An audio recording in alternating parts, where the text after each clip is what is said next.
lasted almost an hour, and a lot of people we were saying the NRA is going to be a hindrance or a supporter of this bill and the president. In the end, they're part of the dialogue. Are people afraid to deal with them? Dana Lash joins us now, nationally syndicated radio host of the Dana Show, and then NRA spokesperson. Dana, did you watch yesterday? And if so, does anything concern you that came out of that meeting? I did, Brian, and good morning. It's always good to be with you guys. I did watch it. I was on air when it happened, and so I had it in my ear, was watching every second of it. And I just, it's great to watch when you're watching it on TV, and I love the fascinating discussions, but at the same time, it doesn't make for great policy for keeping our kids safe. Look, there's a way that you can respect and protect due process and protect the rights of millions of Americans while also hardening our schools and keeping kids safe. NRA members, we're moms and dads too. And I want to point out as well that Wayne LaPierre, president of NRA, has been talking about hardening our schools for a long time now. He's been talking about this for several years. When he first came out with it, he was mocked endlessly by the media when he discussed how important it was to make sure that our schools were protected, that they were able to implement strategies to harden them so our teachers and kids can feel safe. So ultimately, I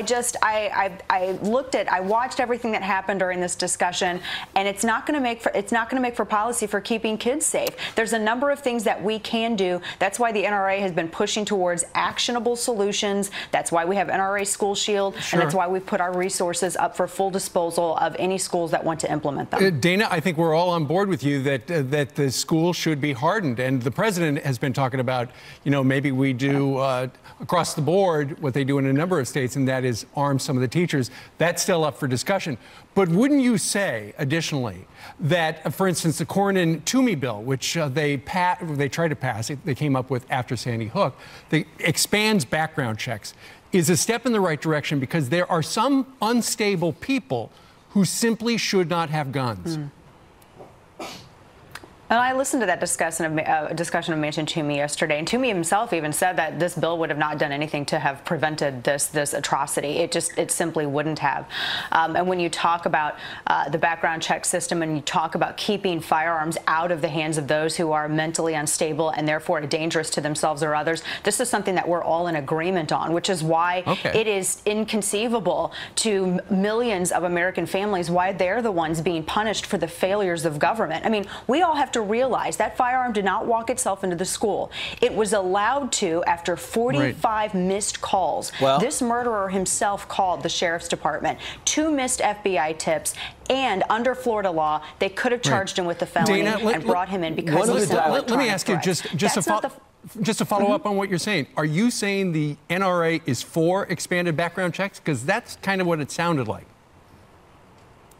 Now, the NRA has always been in support of making sure that states are accurately and fully reporting all of the convictions. Those who are prohibited possessors, they have their due process. They go before a judge. They're either adjudicated mentally unfit, a danger to themselves or others, or because of their own free will, they've voluntarily given up their rights because they've behaved so criminally heinously that the punishment of that is giving up their Second Amendment rights. But they receive due process, and that's what's really important to remember here. When we talk about the age restrictions or increasing ages, you're not punishing the gangbanger in Chicago.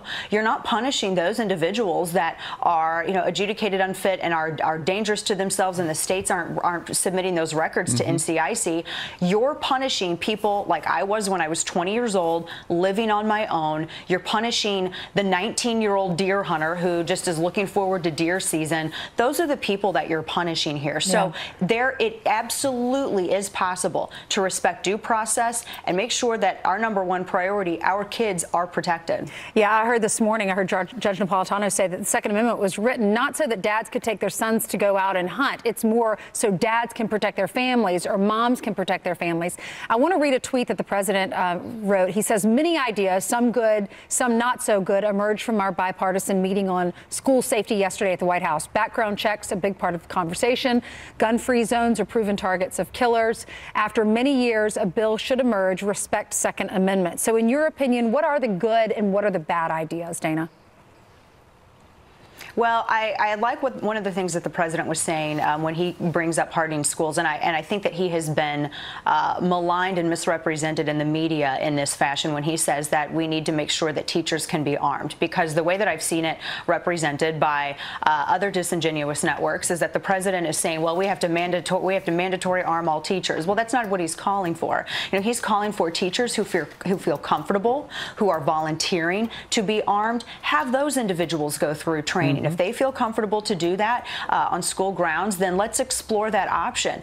He's talking about also just some infrastructure things, making sure that our simple things like reinforcing windows, having bulletproof glass, making sure that you have really good security checkpoints at all entrances and exits. These are some of the things that the president has discussed before. And instead of seeing headlines exploring that further, I've seen people mocking him because he's going and discussing some teachers who want to voluntarily arm themselves. And you spoke with a bunch of people in Bowling Green, Kentucky. I'm telling you what, I'm hearing from people, and Brian, I'm sure you are too, all over the country who are saying, yes, can we make it to where our kids are not soft targets and just implement some of these common sense strategies? That's one of the things that the president has discussed. I hope that we can explore that, and I hope the media can do it genuinely. Right. No one had it worse than you in that town hall where people were just so emotional and illogical. They were unconsolable.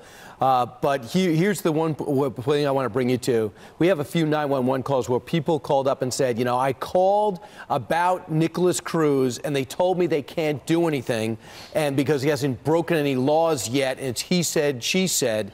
And one of the things the president said is, take the guns, go through due process.